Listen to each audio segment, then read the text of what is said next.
Linawin po natin ito dahil sinasabi na ito ay dahil sa nangyayaring political bickerings ngayon. Wala pong kinalaman ito sa politika. Walang kinalaman sa nangyayaring gulo ngayon sa politika ang pagtanggal sa 65 pulis sa Davao. Ayon kay Philippine National Police Public Information Office Chief, Police Brigadier General Jean Fajardo, inilipat ang mga ito sa ibang rehiyon gaya sa Police Regional Office 2, Cordillera at Mimaropa habang isinasagawa ang investigasyon kaugnay ng natuklasang double blotter. Ang double blotter ay ang hindi tamang pagre-report ng mga nangyayaring krimen sa lugar. Normally, kapag ang isang pulis po ay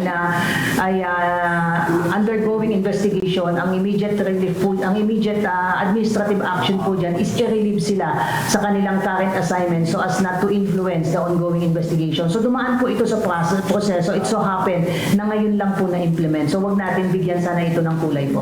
Sinabi ni dating Police Regional Office 11 Director at ngayon ay CIDG Director Police Brigadier General Nicolas Torre III.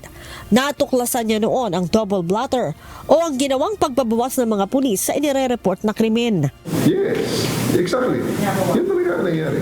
Pinapakonti ang mga estudyante, ang mga insidente. So, what happens if we use skewed statistics, ang mangyayari, ang ating programa ay hindi pag-responsive sa actual na nangyayari sa ground. Palalabasin natin na ito ay peaceful, pero totoo naman pala ay may mga dapat trabahuin pa. So, talagang kailangan madisiplina yung ganung klaseng pulis. Hindi aniya tama ang pagdodoktor ng mga dokumento na kung mapatutunayan ay maaari nilang ikatanggal sa serbisyo. Dismissal from the service because that is lying, that is already false reporting. That is perjury. Perjury. That can be kung i-admin talaga natin ang mga tao na yan, they can be dismissed from the service.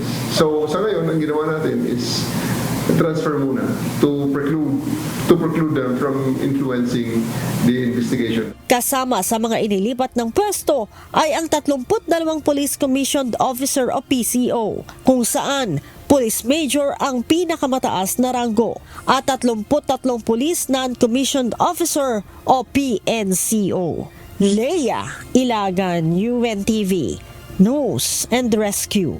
Diyos ang aming sandigan, serbisyo publiko ang aming pinahahalagahan.